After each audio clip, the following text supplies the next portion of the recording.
بسم اللہ الرحمن الرحیم اللہم صلی علی محمد وعلی آل محمد وبارک وسلم۔ السلام علیکم ناظرین، کیسے ہیں آپ؟ آج ہم بات کریں گے حقوق العباد کے حوالے سے، یعنی مسلمان پر جو ذمہ داریاں عائد ہیں۔ کچھ اللہ کے حقوق ہیں جو ہم نے پورے کرنے ہیں، اور کچھ بندوں کے حقوق ہیں۔ بدقسمتی سے ہم جو اپنے آپ کو دیندار کہتے ہیں، ہم جو اپنے آپ کو نیک لوگ کہتے ہیں، ہماری نیکی کا زیادہ سے زیادہ یہی ہوتا ہے کہ ہم اللہ کے حقوق کو پورے کر دیتے ہیں، وقت پر نمازیں بھی پڑھ لیتے ہیں، قرآن کی تلاوت بھی کر لیتے ہیں، صدقہ خیرات بھی کر لیتے ہیں، اور یہی سمجھتے ہیں کہ بس ہمارے لیے اتنا کافی ہے، ہم بہت بڑی نیکی کر رہے ہیں۔ کوئی شک نہیں کہ حقوق اللہ کا پورا ہو جانا بھی اللہ کی بہت بڑی نعمت ہے، بہت بڑی نیکی ہے۔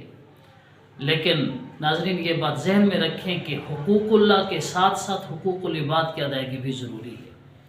اگر ہم حقوق اللہ پورے کر رہے ہیں اور حقوق العباد پورے نہیں کر رہے، تو اس کا مطلب ہے کہ ہم دین کے 1% حصے پر عمل کر رہے ہیں اور 3 حصے چھوڑ رہے ہیں۔ حقوق العباد بہت زیادہ اہمیت کے حامل ہیں کہ لوگوں کا لوگوں کے ساتھ کیا معاملہ ہے، لوگوں کا لوگوں کے ساتھ کیا معاملہ ہے۔ اللہ کے حقوق تو ہم پورے کر رہے ہیں، ہم نے اس کا اللہ کو جواب دینا ہے۔ جیسے حضرت عائشہ رضی اللہ تعالی عنہ کی روایت ہے کہ انسان کے جو اعمال نامے ہیں، اس کے جو دفاتر ہیں، رجسٹر ہیں، وہ 3 طرح کے ہوں گے۔ ان میں سے ایک یہ بھی ہے کہ جو حقوق اللہ سے متعلق ہیں، اللہ چاہے گا تو معاف کر دے گا، اللہ چاہے گا تو سزا دے گا۔ لیکن جس رجسٹر میں، جس ریکارڈ میں انسان کے وہ اعمال آئیں گے جو انسان نے حقوق العباد میں کمی کوتاہی کی ہوگی، لوگوں کے حقوق دبائے ہیں، ظلم و ستم کیے ہیں، لوگوں کے حقوق تلف کیے ہیں، اللہ تعالیٰ ان کی کبھی بھی معافی نہیں دیں گے۔ تو حقوق اللہ کے ساتھ ساتھ حقوق العباد بھی ضروری ہیں۔ حقوق اللہ پورے کر رہے ہیں، اس کا مطلب دین کے 1 حصے پر عمل کر رہے ہیں۔ حقوق العباد چھوڑ رہے ہیں، اس کا مطلب ہم 3 حصوں سے غافل ہیں، اور یہ ہماری کوئی دینداری نہیں ہے۔ حقوق العباد کی بھی ادائیگی کی پوری کوشش کرنی چاہیے، اور یاد رکھیے حقوق العباد میں اگر کمی کوتاہی ہوگی، یہ ایسے گناہ ہیں جن کی سزا اللہ دنیا میں بھی دیتے ہیں اور آخرت میں بھی اس کی سزا ہوگی۔ بزرگوں نے، اولیاء کرام نے، علماء کرام نے حقوق العباد کی بہت زیادہ اہمیت بتلائی ہے۔ واقعہ مشہور ہے، حضرت مولانا اشرف علی تھانوی رحمۃ اللہ علیہ، ان کا ایک مرید ملنے کے لیے آیا، بیعت بھی تھا اور ان کا خلیفہ مجاز بھی تھا۔ جب وہ آیا تو اس کا بیٹا ساتھ تھا۔ حضرت نے اس سے پوچھا، جی کس چیز پہ آئے ہو؟ انہوں نے کہا جی ٹرین پہ آیا ہوں۔ اچھا، اس بچے کا کرایہ اور ٹکٹ؟ اس نے کہا جی یہ بچے کا ٹکٹ نہیں لیا، یہ چھوٹا بچہ ہے۔ تو حضرت تھانوی نے پوچھا کہ اس بچے کی عمر کتنی ہے؟ اس نے کہا جی 12 سال۔ تو حضرت نے کہا کہ ہندوستان کا تو قانون ہے، تب یہ متحدہ ہندوستان ہوا کرتا تھا، ہندوستان کا تو قانون ہے کہ جب بچہ 12 سال کا ہو تو اس کی ٹکٹ لگتی ہے۔ تو اس بزرگ نے کہا کہ یہ چھوٹا نظر آتا ہے، 12 سال کا لگتا نہیں ہے، اسی لیے اس کا میں نے ٹکٹ نہیں لیا۔ حضرت تھانوی رحمۃ اللہ بہت ناراض ہوئے کہ آپ کو اتنی بھی تمیز نہیں ہے، آپ حکومت کے ساتھ دھوکہ کر رہے ہیں، اور کروڑوں لوگوں کی جو حکومت ہے، کروڑوں لوگوں کا جو ملک ہے، آپ سب کے ساتھ دھوکہ کر رہے ہیں۔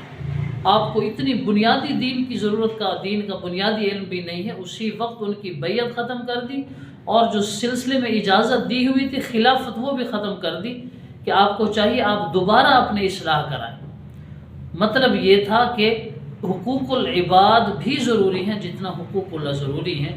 حقوق العباد کی اہمیت سمجھیے۔ آج ہم لوگوں پر ظلم و ستم کرتے ہیں، کسی کی دل شکنی کرتے ہیں، کسی کی غیبت کرتے ہیں، یہ ساری چیزیں حقوق العباد میں کمی کا باعث بنتی ہیں۔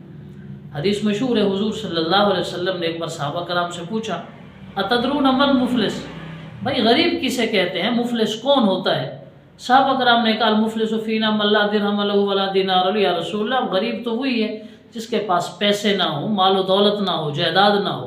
حضور علیہ السلام فرمایا نہیں، میری امت کا مفلس وہ ہے، حقیقت میں غریب وہ ہے جو قیامت کے دن بڑی نیکیاں لے کے آئے گا، بڑے صدقے خیرات لے کے آئے گا، اس کے نامہ اعمال میں بہت زیادہ نوافل ہوں گے، لیکن قد شتم ھذا وقد ضرب ھذا اکل مال ھذا قذف ھذا، کسی پر تہمت لگائی ہوگی، کسی کو گالی دی ہوگی، کسی کو ناحق ستایا ہوگا، تو اللہ تعالیٰ فرمائیں گے فرشتوں سے کہ اس کی ساری نیکیاں مظلومین اور مستحقین کے حوالے کر دو، اور ابھی اس آدمی کے، اس اللہ کے بندے کے ذمہ حقوق باقی ہوں گے، اس کی نیکیاں ختم ہو جائیں گی۔ پھر اللہ تبارک و تعالیٰ کہیں گے کہ جو دعوے دار آئے ہوئے ہیں ان کے گناہ اس کی کمر پہ لاد دو۔